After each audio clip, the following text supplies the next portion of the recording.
শুভ দুপুর বন্ধুরা, আমি স্বপ্না চলে এলাম আজকে একটা ছোট্ট রেসিপি নিয়ে। আর এটা সবাই তোমরা করতে পারো, কিচ্ছু না, লাল শাক ভাজা করব। তবে এই লাল শাক ভাজা দেখানোর কি আছে, এটা তো সবাই পারে। কিন্তু না বন্ধুরা, আমি যেভাবে করি সেটাই তোমাদের দেখাবো। আর এই লাল শাকটা আমার পরিবারের, আমার আত্মীয় স্বজন এবং আমার যে হোম ডেলিভারিতে এই রেসিপিটা এত পপুলার, কি বলবো, সবাই খেতে খুব ভালোবাসে। প্রত্যেকে বলে শাকটা এত ভালো লাগে, মনে হয় যেন এক থালা ভাত খেয়ে নিই। আর সব থেকে মজার কি জানো, আমার যে হোম ডেলিভারিতে আমার বন্ধুর যে ছোট্ট কন্যাটি, তার ভীষণ ভালো লেগেছে।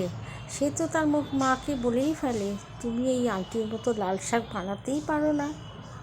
তো সত্যি এগুলোই হচ্ছে প্রাপ্তি। জানি না কতটা ভালো রান্না করি, তবে প্রত্যেকের মুখে শুনি যে আমার রান্না খুব ভালো। তো চলো, সেই জন্য ভাবলাম তোমাদের সঙ্গে একটু শেয়ার করি। তো দেখলে আমি কড়াইতে তেল দিলাম, তেল দিয়ে তার মধ্যে লাল শাকটা ছেড়ে দিলাম। আর এখনকার লাল শাকটা দেখলে মনে হচ্ছে সবুজ সবুজ মতন, কিন্তু এই সবুজ রং হোক, তবুও কিন্তু এটাই অরিজিনাল লাল শাক। আর যেটা দেখবে খুব টকটকে লাল পাতাগুলো, সেগুলো কিন্তু রং করা থাকে।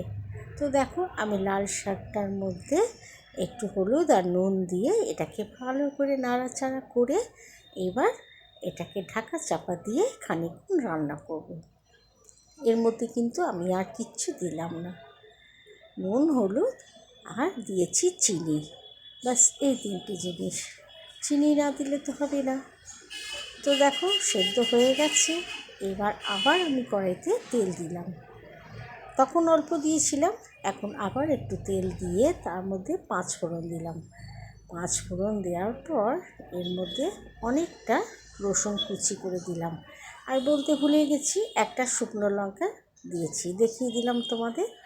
তো এই তিনটে যখন ভাজা হয়, তার যে একটা সুন্দর গন্ধ, বিশ্বাস করো, শাকটা খেতে আরও টেস্ট হয়ে যায়।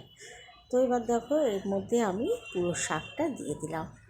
এই যে দুবার করে তেলে নাড়লাম। প্রথমবার তেলে দেখো শাকটাকে সেদ্ধ করে নিলাম নুন, হলুদ আর চিনি দিয়ে। আর সেকেন্ডবার দেখো 5 ফোড়ন দিয়ে একটা শুকনো লঙ্কা আর রসুন কুচি দিয়ে ভালো করে ওটা ভেজে তার মধ্যে শাকটা ছেড়ে দিলাম। আর 2টো লঙ্কা এরকম ফাটিয়ে দিয়ে দেবে। এত সুন্দর হয় খেতে বন্ধুরা, কি বলবো, তোমরা একবার খেয়ে দেখো এইভাবে বানিয়ে, তারপর আমাকে তোমরা ফিডব্যাকটা দিও। তো চলো, দেখা হবে আবার নতুন কোনো রেসিপি নিয়ে।